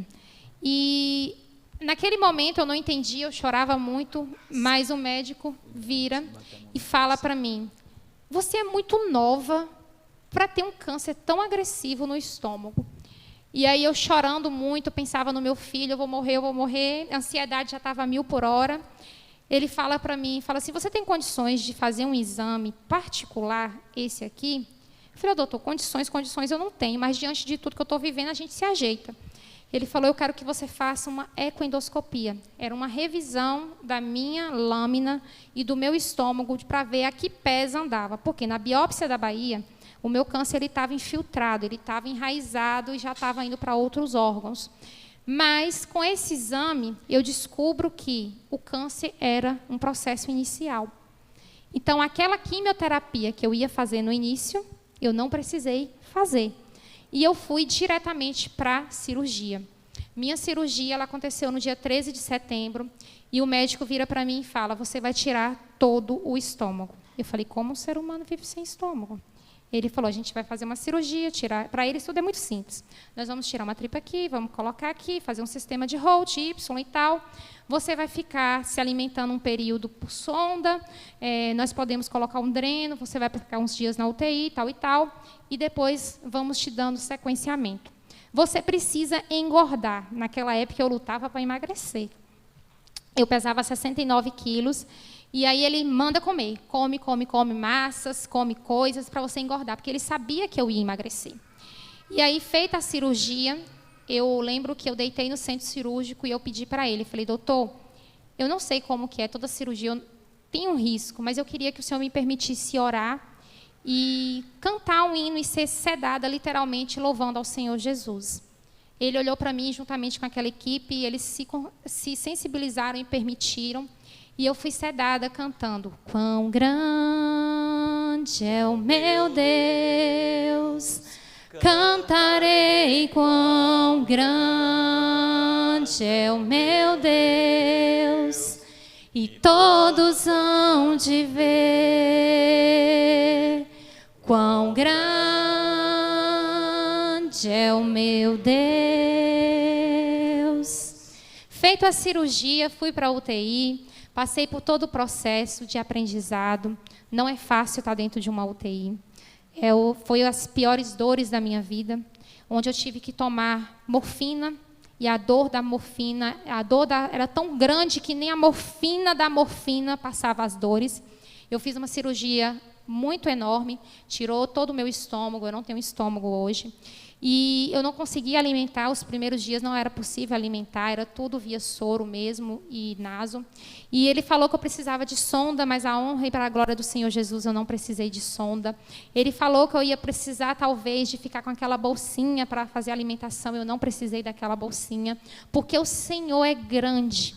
E naquele momento, quando eu fui operada, eu falei, Deus, se o Senhor me permitir ter vida, por onde eu passar e colocar as plantas do meu pé, e eu poder testemunhar do teu grande amor, eu testemunharei. E assim eu tenho feito. E o Senhor Jesus, Ele cuidou de mim naquela UTI, passei para o quarto, e a minha primeira alimentação, eu lembro, sabe aquele copinho de cafezinho? Metade da metade, bem no ralinho. Era uma sopinha de batata sem sal, sem nada, coada, porque tinha que descer bem devagarzinho para ver se estava tudo certo. Gente, eu sentia muita dor. Vocês não têm noção do que é dor. E nesse processo, o Senhor foi me trazendo à memória. Eis que sou eu que perdoo todas as nossas iniquidades e que saro todas as vossas enfermidades. Isaías 43:10 diz, não temas, filha, porque eu estou contigo, não te assombres, porque eu sou o teu Deus. E eu virei uma bebê gigante. Eu aprendi a comer líquido, depois eu fui para o pastoso, depois eu fui para o brando, e atualmente eu como. Pouco, mais ou menos, mas eu como. Mas diante disso... mais do que antes. Como saudável agora. E tenho restrições, hoje eu não posso comer coisas com açúcar, não posso comer coisas com glúten, não posso comer coisas que têm leite, porque a digestibilidade minha, ela não existe, porque eu não tenho mais estômago. Tomo um monte de suplementos e medicamentos que eu falo que, para a honra e para a glória do Senhor Jesus, eles me deixam saudáveis e bem, mas... Caminhando nesse processo, o médico falou, você vai ter que fazer de 3 em 3 meses e vamos ver a biópsia. E nesse processo, gente, ela foi a 47 quilos. Em algum momento, né, dando banho nela... Via meu esqueleto. E a gente fala assim, meu Deus. Dava para contar os ossinhos assim. Ó. E o que eu quero dizer aqui para os homens? Naquele momento, ser honesto, eu falava, você está linda. Mas nós sabíamos que a beleza, a doença tinha sequestrado. Mas homens, nós temos que amar as nossas esposas, como dizem, né? Na saúde, na doença. Nós estamos falando do mês da família, porque muitas vezes a infidelidade masculina, ela acontece porque a juventude da sua esposa se foi. Claro, ela envelhece. A beleza da juventude passa. Para quem é as novinhas, você sabe que isso vai passar. Mas todo ser humano, ele é lindo diante de Deus. E a minha esposa é linda. E continua sendo linda. E diante disso, eu tive que... Saiu o resultado da biópsia. E para a honra e para a glória do Senhor Jesus, o meu câncer inicial... O meu câncer não, era o câncer, já foi retirado. E eu não precisei passar pela quimioterapia inicial. Fiz a cirurgia e não precisei passar pela quimioterapia pós-cirurgia. Mas o cabelo já tinha ido embora. Então, tudo para a honra e para a glória do Senhor Jesus. Mas 3 meses depois, eu tenho que ficar fazendo acompanhamento desses materiais. E fez todo um mapeamento, eu não tive metástase, graças a Deus. Mas com 3 meses, eu estava já na igreja, ajudando para o Bazar Solidário no Natal, eu começo a sentir uma dor do lado. E essa dor era muito forte. Forte que eu caí no chão, literalmente, na igreja, de dor, de rolar de dor. E meu esposo olhou para mim e falou, isso é ansiedade. Pula essa parte, pula. Eu queria matar esse homem. Eu falei, meu homem, eu estou com muita dor. Amor, pula. Mas aí ele não acreditou em mim, eu vou contar essa parte. Voltei para Vitória e chegando lá, eu descubro que aquela dor não era ansiedade. Aquela dor era pedras na minha vesícula. Assim. E aí, Sinara volta para o centro cirúrgico. Gente, parece brincadeira, mas eu caí na faixa dos 20% dos pacientes que fazem bariátrica, que podem acometer-se por pedras na vesícula. No dia da minha cirurgia, ele olhou minha vesícula, olhou meu apêndice, tudo ok. 3 meses depois, vesícula como? Cheia de cálculos. aqueles cálculos não poderiam cair no meu canal, porque eu não tenho estômago. Então, se caísse no meu canal, para entrar com o endoscópio e tirar um cálculo daquele, custaria até minha vida. E aí eu já fui submetida literalmente para o centro cirúrgico, cirurgia. E o médico vira para mim e fala: Baiana, eu vou ter misericórdia de você e vou tirar seu apêndice de brinde, para você não correr o risco de ter um apendicite.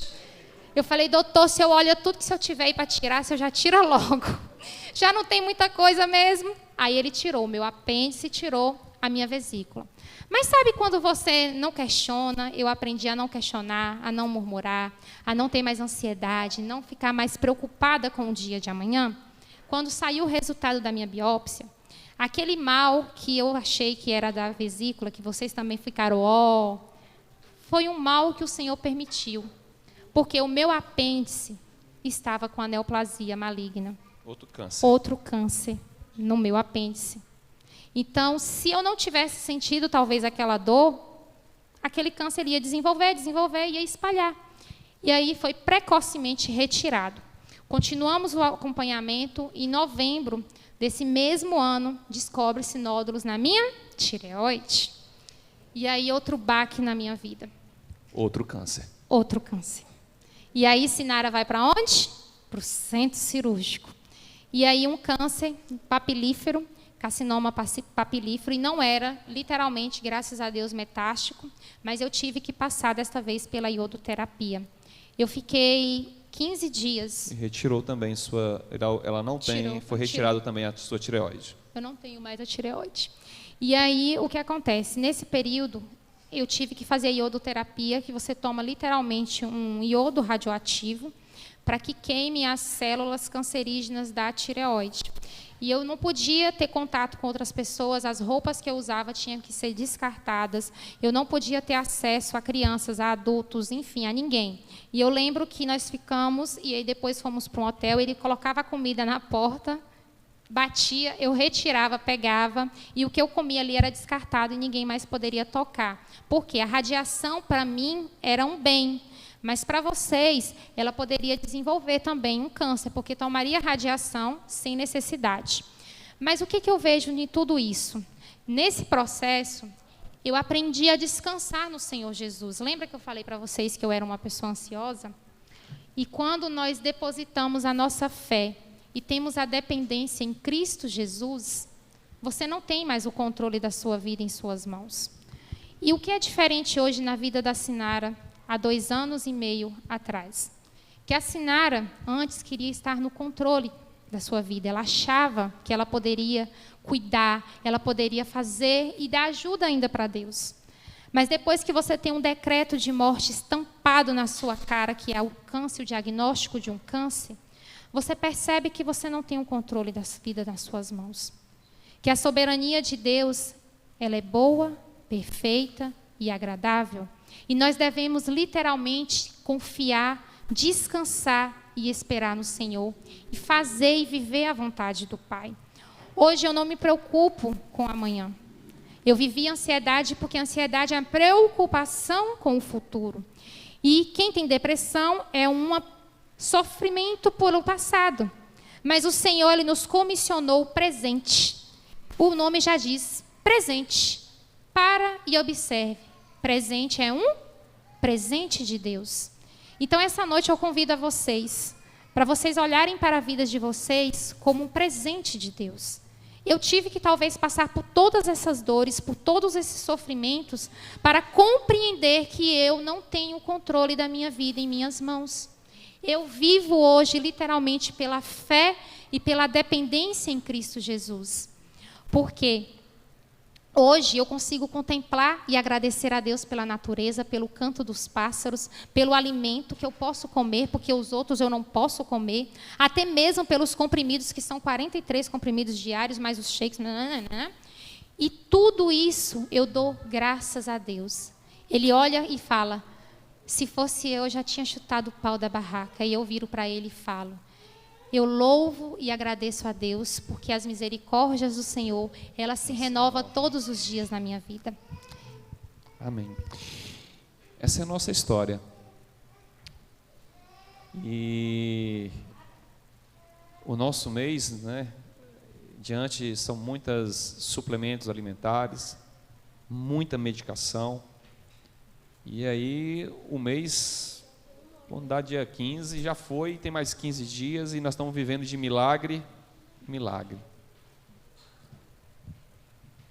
É de milagre em milagre. Certo dia, uma medicação acabou, custava 800 e quanto? 837. Ela vira para mim, eu vou levar o meu filho na terapia, ela falou, esse remédio acabou. Eu falei, não tenho. E não tenho.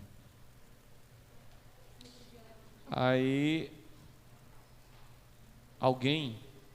Eu orei de madrugada e chorei nos pés do Senhor. E Pai, aí eu preciso do remédio. Uma irmã fez uma palestra, não sei aonde, e ganhou um dinheiro. E aí ela disse que Deus falou, esse dinheiro que você ganhou essa palestra é para a irmã Sinara. Aí ela faz o Pix, que é o valor 820 do remédio. Mas é. Ela, 837 o remédio e ela depositou 840.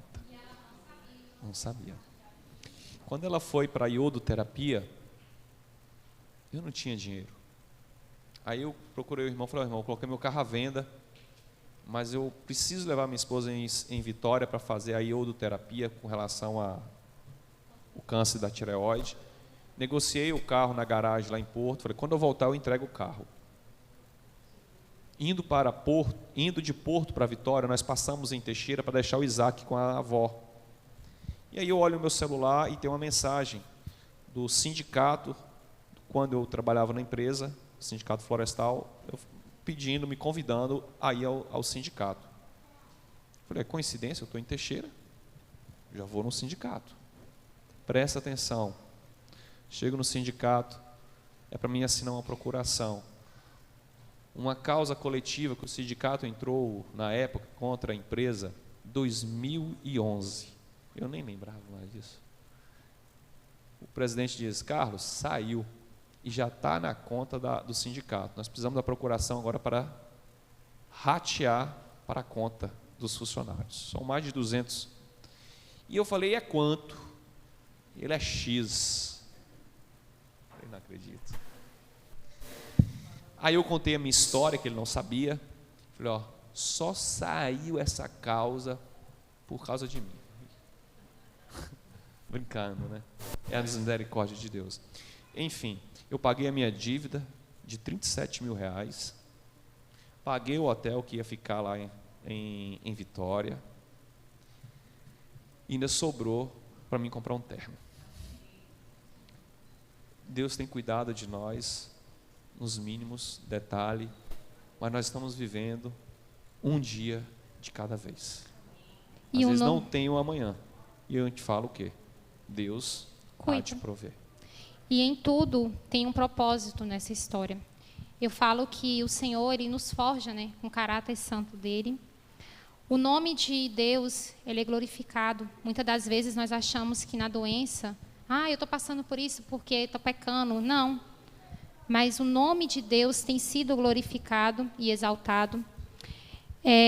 Abençoa e edifica vidas, e vidas principalmente a minha e a vida de outras pessoas, porque eu falo que nada acontece por acaso. Tudo tem um propósito e um plano do Senhor Jesus. E hoje eu posso dizer para vocês, eu perdi órgãos, sim, mas eu ganhei um caráter transformado em Cristo Jesus. Eu falo para os irmãos que alguns, em Salmo 7, 8, fala que alguns confiam em carros e cavalos, mas nós, cristãos, nós confiamos em Deus, no Senhor. E é isso que me mantém de pé. Se hoje eu estou de pé, toda honra e toda glória seja dada a Deus. E para a honra e para a glória do Senhor Jesus, nós compartilhamos e nós deixamos esse testemunho de vida para vocês. Que a vontade de Deus ela é boa, perfeita e agradável. O que nós trouxemos aqui para vocês hoje é uma história de uma família real.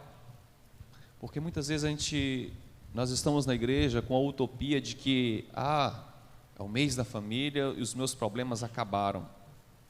Não, gente. Família não tem aqui, não tem uma família perfeita aqui. E é uma família pastoral. Famílias têm sim suas adversidades, têm suas lutas. Mas o desejo do Espírito Santo de Deus é que seja forjado em nós o caráter de Cristo. E eu desejo que o caráter de Cristo seja forjado na sua vida e na sua família.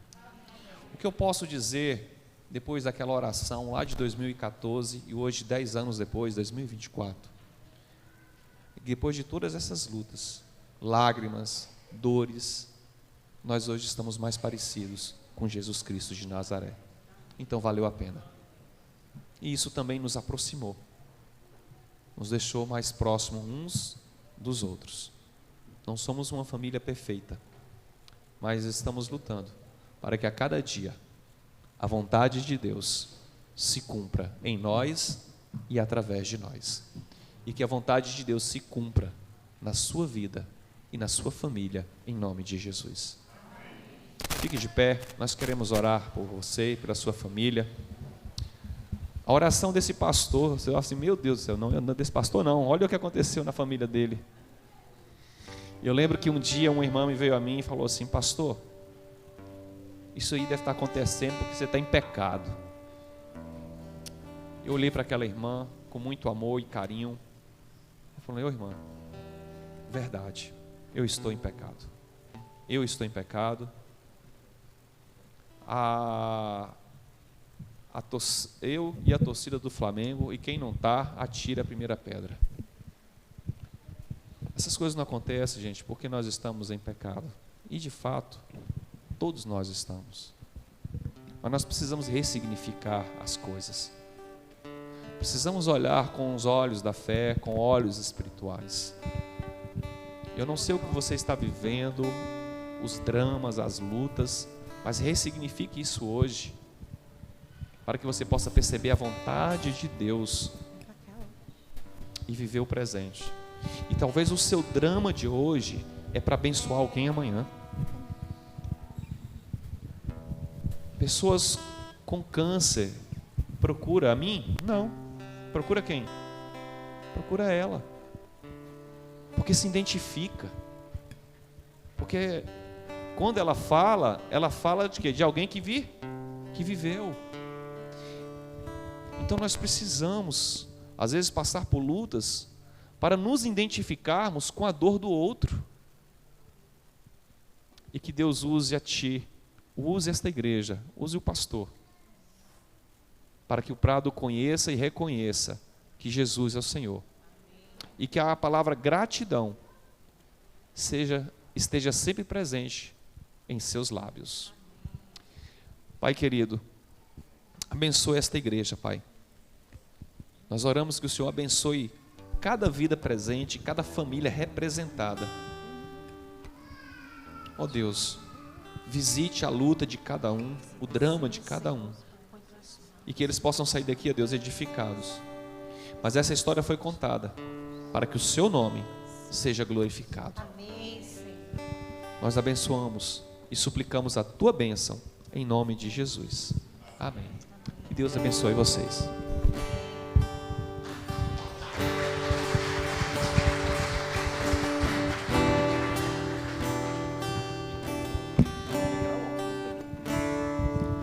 Quão grande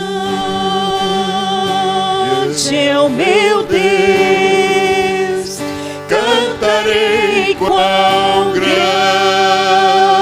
é o meu Deus, e todos hão de ver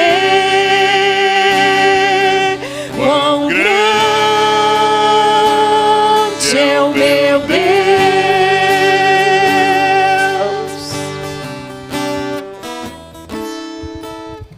Com esplendor de um rei, em majestade e luz, faz a terra se alegrar, faz a terra se alegrar.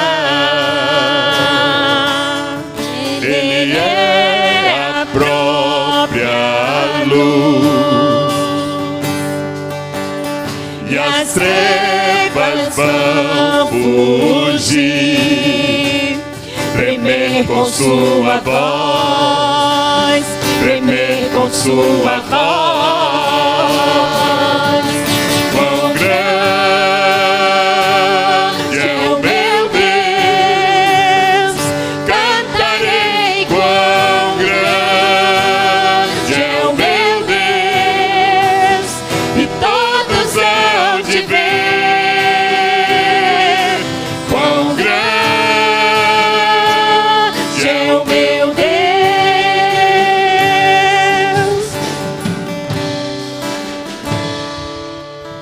Por gerações Ele é.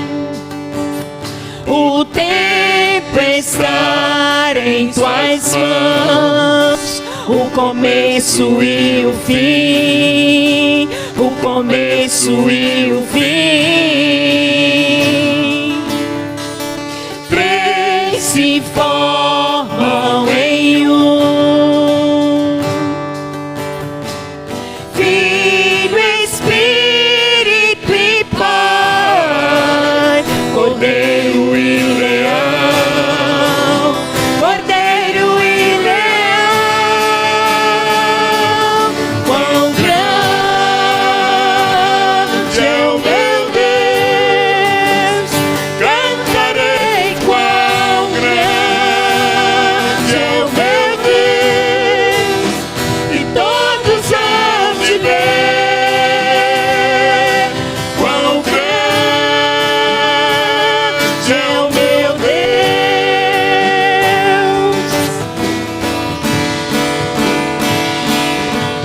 Sobre todo o trono é o céu, tu és digno do louvor. Eu cantarei. Quão grande é o meu Deus, é o meu Deus. Quão grande é o meu Deus, cantarei. Quão grande é o meu Deus, e todos hão de ver. Quão grande é o meu Deus.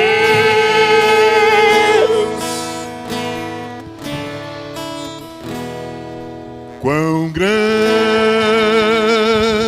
é o meu Deus, cantarei. Quão grande é o meu Deus, e todos hão de ver.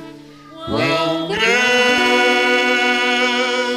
é o meu Deus.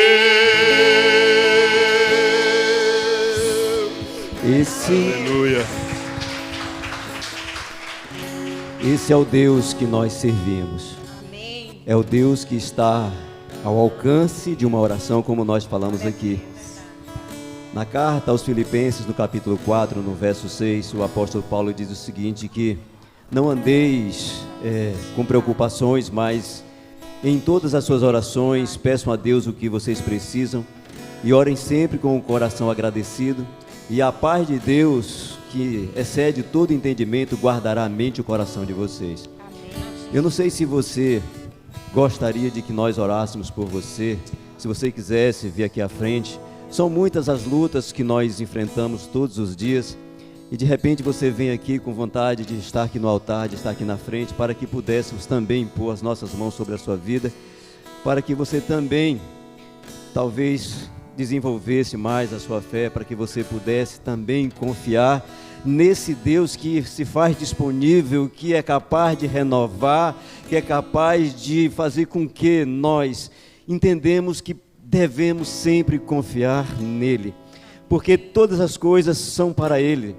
Nossa vida pertence ao Senhor, a nossa família pertence ao Senhor. Nós devemos confiar a Ele, seja qual for a situação, porque Ele é capaz de mudar a nossa história. E você já deu um passo muito grande de vir até aqui, de ter escutado a mensagem de salvação. Isso que aconteceu na família do pastor Carlos Well, da irmã Sinara e do seu filho, tem acontecido também em outros lugares, cada um de uma forma diferente, mas o que fica claro aqui é que nós precisamos confiar nesse Deus que é grande, que é poderoso. Talvez o que nós precisamos perguntar para Ele diante de todas as nossas dificuldades é: Senhor, qual é a Tua vontade para a minha vida? E que caminho eu devo seguir a partir de agora? O que eu ainda preciso aprender com tudo isso, como a Sinara colocou aqui? E me colocar completamente em Tuas mãos, Senhor. Senhor, nosso Deus, Pai que está nos céus.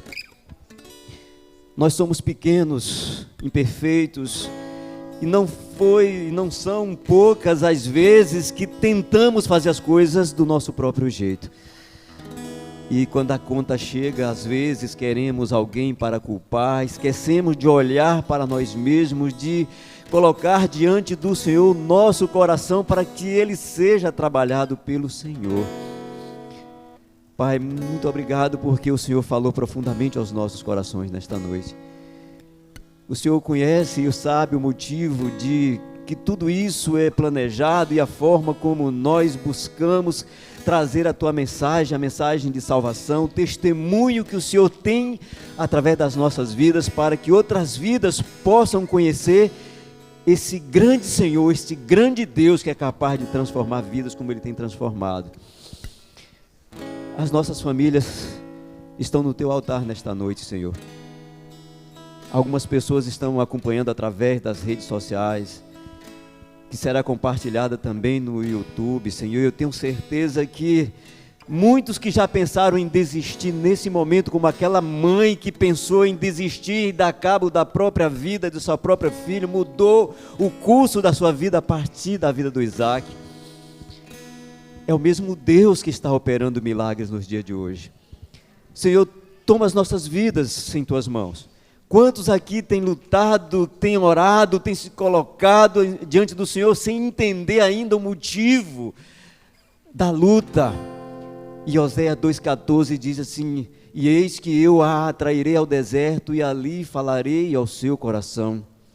Quantas vezes, Senhor, quantas vezes foi preciso que o Senhor nos levasse ao deserto para ter uma oportunidade de falar aos nossos corações? E nesta noite estamos aqui para dizer: Pai, obrigado por tudo, continue falando aos nossos corações, toma cada família aqui, Senhor, em Tuas mãos. O Senhor conhece os corações, as mentes dos Teus filhos, as orações que eles têm colocado diante do Teu altar, Pai, que o Senhor possa fazer com que cada um entenda o processo pelo qual estão passando, e que cada um entenda as respostas dentro do tempo do Senhor, mas que não é hora de desistir, que não venhamos desistir, que venhamos a confiar no Senhor e que a nossa família esteja vivendo dentro da vontade do Senhor. Abençoa, Senhor, cada uma destas famílias. Abençoa a minha família, abençoa a família PIB do Prado, abençoa, Senhor, como o Senhor tem abençoado a CIB de Porto Seguro, a Tua igreja espalhada por toda a face da terra, Senhor. Que o Teu amor, que se renova todos os dias, continue sendo presente nas nossas vidas, nas nossas famílias. É a minha oração no nome de Jesus nesta noite. E que a graça salvadora do nosso Senhor Jesus Cristo, o amor de Deus, o nosso Pai, que as consolações do Espírito Santo de Deus continuem sendo ministradas sobre as nossas famílias, sobre as nossas vidas, sobre toda a igreja do Senhor espalhada por toda a face da terra. Amém? E amanhã estaremos mais uma vez aqui, o pastor vai ministrar a palavra às 18 horas, tá bom? Mas às 11 horas, a partir das 11 horas já estaremos aqui para aquele almoço, aquele junta-panela. Que Deus nos abençoe, em nome de Jesus. Por toda a minha vida, ó Senhor, te louvarei. Mas meu fôlego é a tua vida, assim. Pois teu fôlego é minha vida, E nunca me cansarei. E nunca me cansarei. posso ouvir a tua voz. Ouça a voz do Senhor. É mais doce do que o mel, Que me tira desta cova. que me tira dessa cova, Me leva para o céu. e me leva até o céu. Já vi fogo e terremotos, Vento forte. vento forte que passou. Tantos perigos. Já vivi tantos perigos, Mas sua voz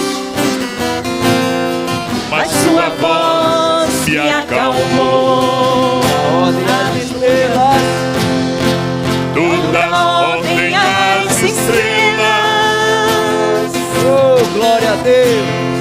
e ao mar os seus.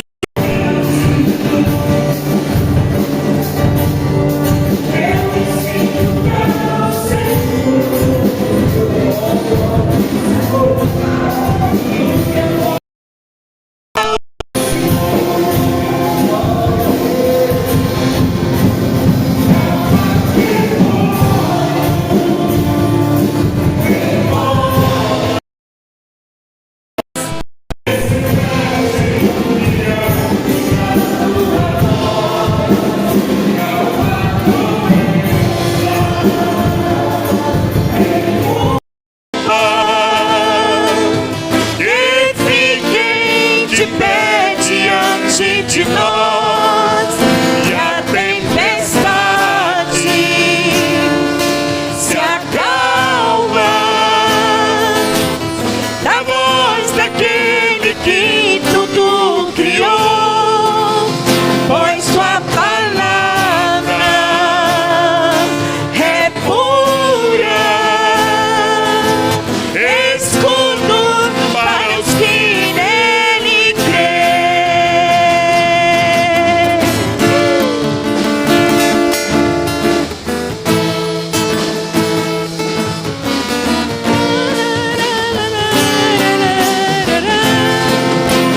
Não há ferrolhos, nem portas que se fechem diante da tua voz. Não há doenças, nem culpa que fiquem de pé diante de nós, e a tempestade se acalma da voz daquele que tudo criou, pois sua palavra é pura, escudo para os que nele crêem.